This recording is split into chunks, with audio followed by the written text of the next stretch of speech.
Michael Johnson, he is going with a new track and field league. He announced not too long ago called the Winners Alliance, and it was just released that he has already acquired over $30 million in funding for this new track and field league.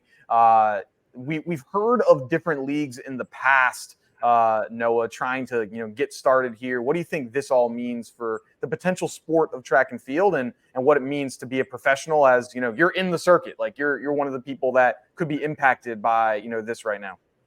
Yeah, I think it's really exciting for anybody to do it, but for somebody that's to the level and legacy and status of Michael Johnson to be spearheading this and being the one to take the torch and take the helm of this thing.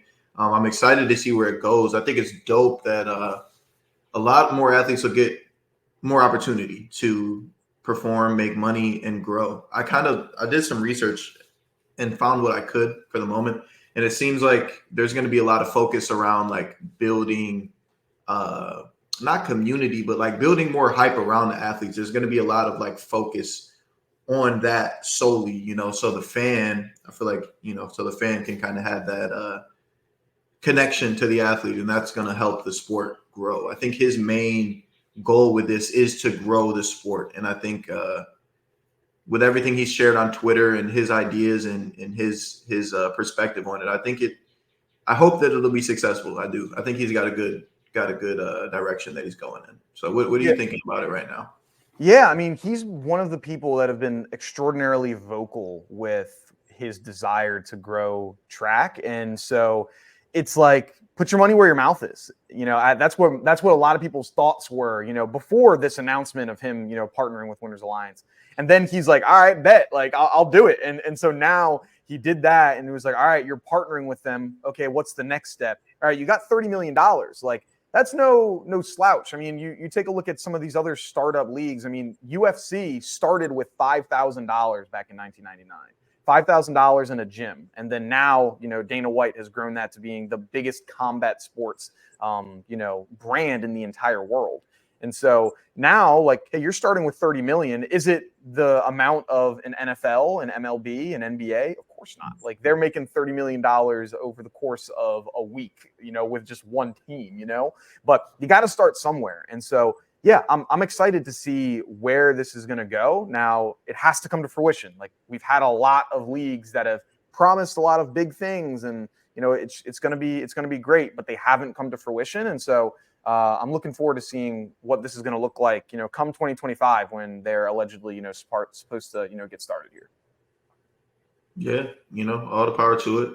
Hopefully, I get the opportunity to run in this league. I would love to participate in it as an athlete myself, but if it's going to grow the sport and help these athletes, butter up their pockets a little bit, I'm all for it. Yeah. You mentioned a little that one thing that he's really trying to, bring out are the personalities, when it comes to the track and field space. And I know on Twitter, he mentions a lot of people only care about the records, and like it's records or nothing, not as much the wins and the losses and who those people are. Do you why do you think that is? Like, is it just like a historical thing? Like, hey, track has always cared about that, and so that's what the pros currently care about now? Or is there something else as to why, that's the main focus, you think? I think there's a few factors that go into it, but I think the whole record thing speaks out the most, because to the common man, it's like, oh, well, how fast is he compared to such and such, or how fast is he compared to Bolt, or whatever. There's like always like a objective cap or idea of somebody, like when you tell them you're fast or this person won this race. Oh, are they the fastest man alive, or are they the fastest man ever? I think it's kind of like a title that people hold on to that kind of draws like the casuals or whatever you want to call them to the sport. So yeah, I think that's probably a big contributing factor to it. Yeah, I would agree. I think that when you just see the world record, under a YouTube clip, it's like, oh crap, this is the best one of all time. Like, let me go and let me tune in. Let me see that. I think that's definitely true.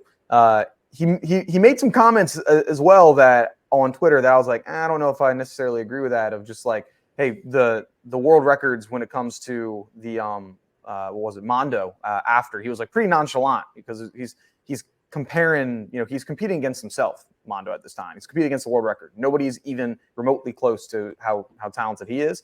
And I was like, oh, like he's, if he doesn't care too much about it, pole vault, it's got to be more exciting. Got to bring more excitement there.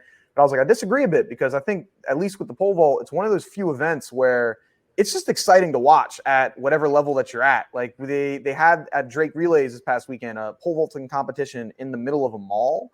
Not sure if you saw that. Like they've had in the middle of a mall. I personally pole vaulted in the middle of a street. Like they go in like a town. You're vaulting in a street. They've had pole vaulting competitions in a cave before.